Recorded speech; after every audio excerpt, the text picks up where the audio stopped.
Well now, g'day to you friends. Seamus here. I am so tickled to share this story with you this morning. A wonderful old Icelandic fairy tale about making the best life you can, even if you've had a rough beginning. I want to thank you for joining me this week, and I say thank you to all of you folks that have been liking our videos here on YouTube and sharing them with your friends. We appreciate it. And for those of you that have used that Buy Me a Coffee app thing down in the description to buy treats for my family, hey, we appreciate that too. But more than anything, we love being here with you and sharing these stories. So let's get started. This story this morning is called simply The Miser's Son. A wonderful, as I said, an Icelandic folk tale. I hope you enjoy it. Once upon a time, there was an old man that lived in a small village.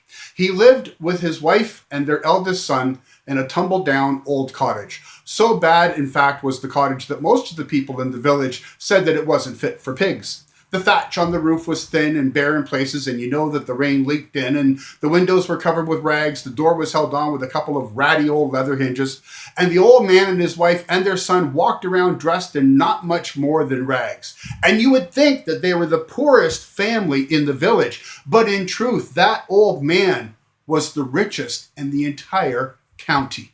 He was the greatest miser that anyone would ever know. So slow to spend a penny. There was days that he would even deny himself and his family food for the sake of the few pennies that it may cost to buy a loaf of bread. And so our story begins with this old miser becoming incredibly sick on one particular day because he had starved himself once too many, and he found himself very, very ill and lie in his bed. He was so sick, in fact, that he couldn't raise himself up to take nourishment. As much as his wife and son tried to feed them, he simply couldn't take it in. And so, because of his stinginess, because of his miserly ways, the old man died. And the son saw to the duties of arranging for the funeral and the burial of his father, and when all was done, he sat down with his mother and they tried to think about what they could do, because the only thing they knew of to hand was the father's hoard, which they were well aware of but afraid to touch, and a small patch of garden in the back from which they scrambled together a few bits of vegetables. Well, on the very night that the old man died, the son had a dream. And in this dream, a complete stranger came to him and said, "Young man, your father has passed and your mother is soon to follow. And you must know before you go forward what to do with your newfound wealth." Well, in the dream, the young man had no choice but to listen as this stranger said, "Your father's wealth was very ill-gotten. He used and abused every poor family across this county, always took advantage of the lesser folk with his wisdom and his trickery. Almost all that he has is ill-gotten, and the little bit that isn't, he doesn't deserve. And here's what you must do if you would live a happy life, young man. You must spend half your father's fortune helping the poor and restoring them. And the other half you must cast into the sea, keeping nothing for yourself save something float to the top, like a wee bit of paper or something like that. Everything else must go. If you do not do this, you will not have a good life." And with that, the dream ended and the young man woke up. Well, in the morning, he sat with his mother and he told his mother about the dream. And she said, "Aye, it's true. Your father was the biggest skint in the land. He was miserly beyond miserly. Of biblical proportions was your father's hatred for others and all the evil that he would do to gain coin. So, son, if you believe that's the right thing to do, you do what you believe is right and be happy." Well, sure enough, the young man drew out his father's hoard from its hiding place and counted up a large pile of gold coins and divided them in half and told his mother that on the morrow he would begin to go about the county seeking out all the poor families to bless them with their father's wealth that they may be restored to joy. And wouldn't you know it, but that very night his mother passed in her sleep, and in the morning the boy was completely alone.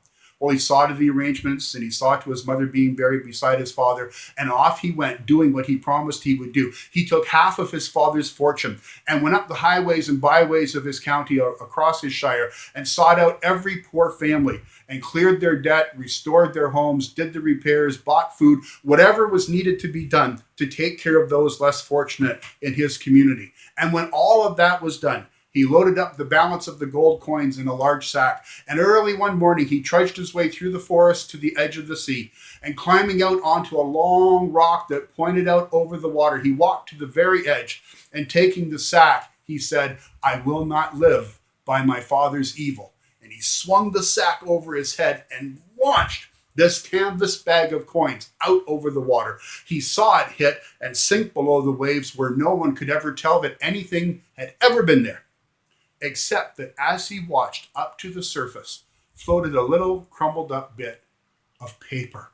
And as the young man watched, that paper began to move the shore with the waves. And he climbed down from the rock and went to the shore, and reaching out, he gathered up that fistful of paper. And in unfolding it, he found no words, but simply 6 small shillings.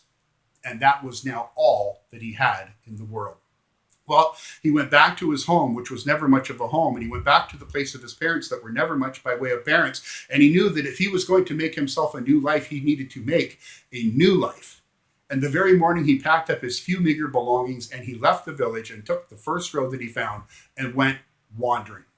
He walked and he walked and he walked all day. And as the sun began to set, he realized that he was quite tired and quite hungry, and he had nothing with him to eat. And he saw a small cottage tucked into the trees. And in desperation, he went to the cottage and he knocked on the door. And a lovely older woman came to the door and she said, "What can I do for you, young man?" And he says, "I've been walking all day and I have no food. Could you by chance spare me a cup of milk?" And she said, "A cup of milk and more, young man. Come in, come in." And as she waved him in, he saw sitting at her table was her husband and her son and daughter-in-law taking their evening meal. And they made room for him, and she put down a cup of milk and a plate to take some of the stew that was in the pot, and they began to eat. And as they ate, he looked over in the corner by the fireplace, and there was the strangest beast he had ever seen. There was a large, fluffy, gray thing about the size of a very, very large, ripe melon. And it had pointy little ears and big eyes and long whiskers. And it sang the most unusual song, for as he looked at this beastie, it looked at him and went, meow. And he had never before in his life seen such a thing. And he said to the family, "Can anyone tell me, what is this unusual beast?" And they said, well, friend, have you never seen a cat before?" "Oh, no, I've lived in a small village. I've lived somewhat isolated and alone. I've never seen a cat." And they said, "Oh, that's a cat. It's a lovely thing. It gives us great company." And the young man said, "I'm going on a long journey and company would be just what I needed. And if you would consider parting with your cat, I would pay whatever you asked so long as it wasn't too dear." And the husband and wife looked at each other and they looked to their elder children and they nodded their heads and said, "We'd be happy to let you take our cat with you on your journey, but we would have to ask of you, if it's not too much, 6 shillings. And now in exchange for the cat, the young man was a pauper once again with not a coin to his name. But he rested well that night under their roof, and in the morning they gave him a few bits of food to take for the day, and tucking the cat up under his cloak, he made his way out the door and down the road. Well, again, he journeyed and journeyed all day long, and again he came to the point of sunset with nothing left to eat, no place to lay his head. And he went to the door of another wee cottage and knocked on the door. And the gentleman came to the door and he told the story about how I've been wandering all day and I have nothing. In fact, I don't even have a penny to pay you for a place to sleep. And the man said, "Hospitality rules here, my lad. Come in, come in." And sure enough, there was this gentleman's family around the table. They were enjoying their evening meal and they invited him to sit. Well, the young man went and took off his cloak. And as he took off his cloak, he set the cat down on the floor. It yawned and stretched and gave a great meow. And of course, everyone was fascinated by this lovely little cat that he had, this beautiful companion. And they all walked over and they petted it and it purred and rubbed itself around their ankles. And the ladies saw that the cat had all that it could possibly eat. And the young man was well fed. And after the meal, they asked him to tell them his story. So he did, the whole story about his father and the miser and the poor thatched roof and the rags on the windows and all of it. And now he found the father's fortune and spent half of it on the poor and threw half of it into the sea, and how he had gained a piece of paper with 6 shillings and he used those shillings to buy the cat. And he went on and on with the whole story, and the family was fascinated. And they said, "Young man, what you need to do in the morning is you need to make your way down the road to the palace. We don't live very far from the king. You go to the palace and tell the king your story, and surely he will become your friend and you will be able to make a new life." And the young man thanked them and slept well beside the fire. And in the morning, he took up his cloak, had a bite of bread and a sip of milk, tucked the cat up under his cloak, and made his way down the road. And by about high noon or so, he made his way to the castle and he spoke to the guard, and the guard spoke to the steward, and the steward spoke to the king. And the steward came back and said, "The king will see you right now. He is at dinner with his family, but you are welcome to join him. He's fascinated by the idea of your story." Well, the young man went in, and sure enough, he was ushered into the dining hall. And as he got there and he stepped towards the table, and he bowed to the king and bowed to the queen and the other nobles that were at the table. And as he stepped to the table, he stepped back aghast, because there, crawling all over the table, were dozens of little furry beasties. no wider, no bigger than the palm of my hand, with long, slender tails and little ears and wiggly little noses. And he said, Your Majesty, I'm sorry, but what is that crawling all over your dining table? And the king says, Oh, my lad, don't be alarmed. They're just mice. They're just mice. They're supposed to be out in the fields and out in the woods and out on the farms, but somehow they got in here a few years ago and they've never left. And there's more and more of them every year, and we just don't know what to do. And as the young man looked, he saw the mice were actually crawling up onto people's plates and stealing their food. And the king tried to brush one away, and it rolled up his arm and crawled right through his beard. And the young man said, This is the strangest thing I've ever seen. I thank you for welcoming, Your Majesty. I will sit and tell you my story. And of course, as he opened his cloak, the cat saw the mice, and she sprang off of his chest into the middle of the table, and she gave a mighty meow. And the mice, of course, scattered. They were flying everywhere. The mice were jumping off the table and leaping and diving, running across the floor into every crevice and every crook that they could find, every little crack in the wall. The mice just flew until within moments there was not a single mouse to be seen anywhere. And a voice on the far side of the table said, That's the most remarkable thing I've ever seen. And the young man looked up directly into the eyes of the princess, and there was some magic there. And she smiled at him and blushed a bit, and he smiled at her and blushed a bit more. And the king saw what was happening. He said, young man, never mind all that. That's a miraculous beast you have. That's a phenomenal, powerful beast you have there. Steward, open the door. And the steward opened the door of the dining hall, and the cat was set down onto the floor, and the cat took like a shot, and he ran back and forth all over the castle, and they could hear meow, smash, crash as things fell and tumbled. But within just an hour or so, that cat had gone through the entire castle, and there was not a mouse left anywhere to be seen, anywhere within the precincts of the castle. And the cat came wandering back in with a big satisfied grin on his face, and they set down a platter of cream, which the cat happily lapped up.